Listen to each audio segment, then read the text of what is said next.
Hello to all you YouTube viewers out there. This is Kit, and I'm here to do my first ever video review of a composite version Katoki Hajime Exbein. This figure is roughly 65 bucks if you import it from a lot of the import toy companies.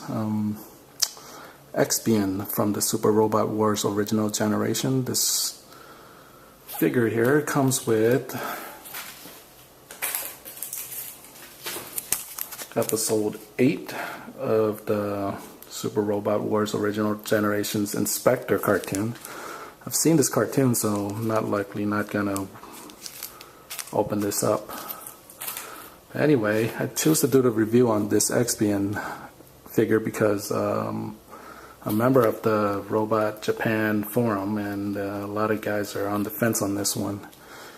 Roughly because like most composite version Katoki stuff, it's usually higher price and lower end quality, and you can hold this in my hand and it's pretty light. Nothing I can say more about that, but before I go into telling you what this figure can do, let's look at the packaging. I mean, if you're familiar, sometimes the Gundam fixed figuration, yeah, that's what it is. Fixed figuration and the fixed figuration and the new generation or something. Hajime Katoki Productions. This is the type of packaging you get. Nice detailed, I guess, font print. Nice graphics over here. Comes all the way around.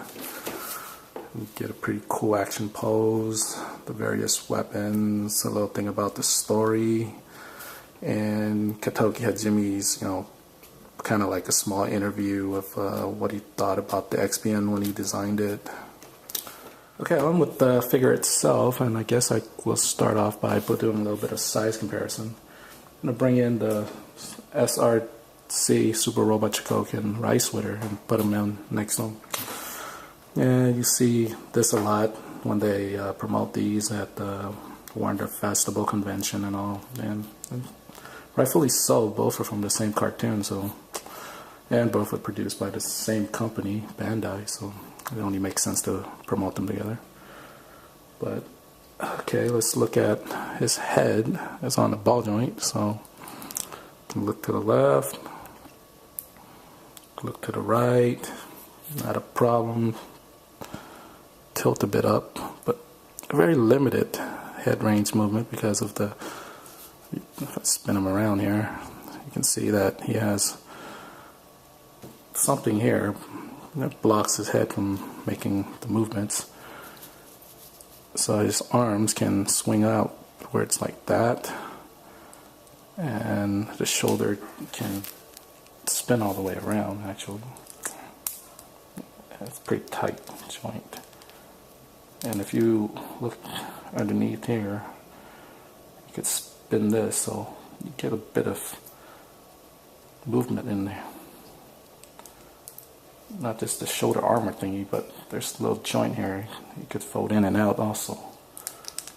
And the double jointed elbow, so you could go like that all the way. Again, you could touch his shoulder if you want to. He has two joints on the torso he could move, so he can spin that much and turn that much on his torso movement. Can rock like this. There's another joint, I don't know if you can see it, but there's a joint here. Right about there. So let's see, so you can move that torso section pretty well. Individual skirts can move. These skirts can move like that, and this side one can move barely.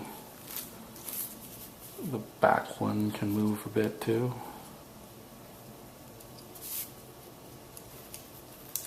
And it can pop off. This on a ball joint.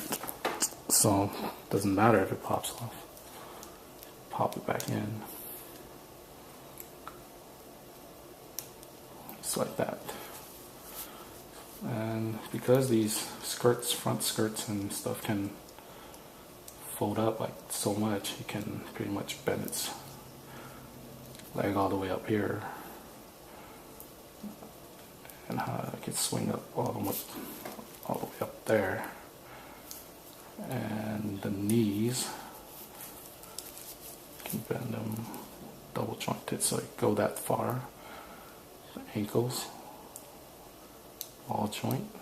It's only restricted by whatever armor pieces this little piece moved to gets in its way.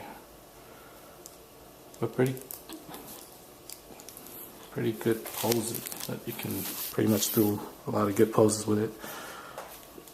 Colors, mainly there's two types of blue. There's like a dark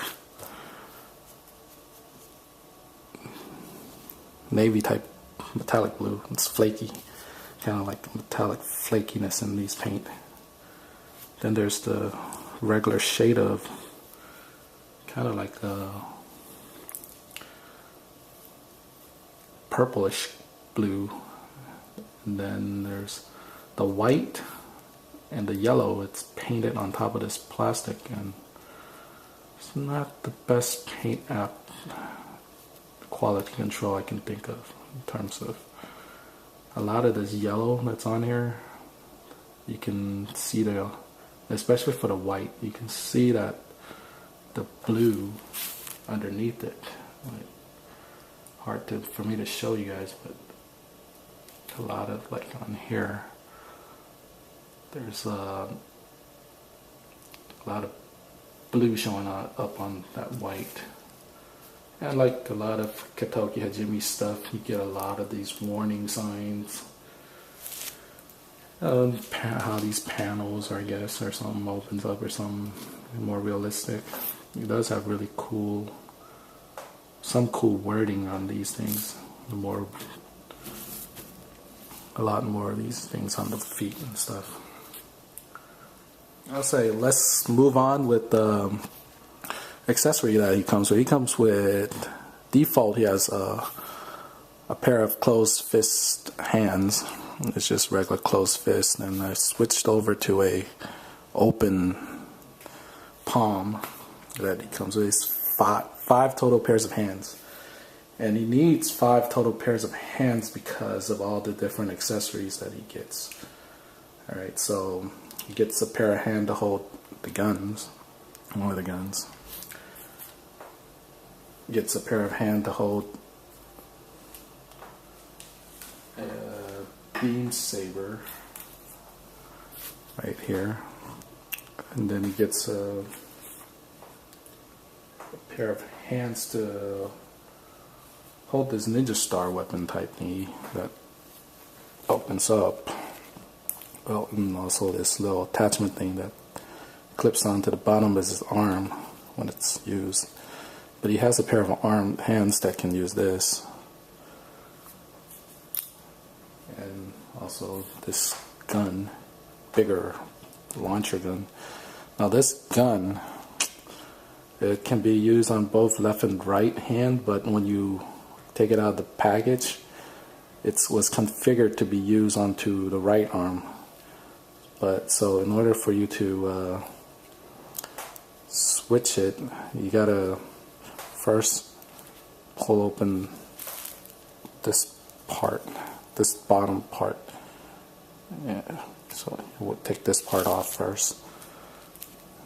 Right, so then you have a part here,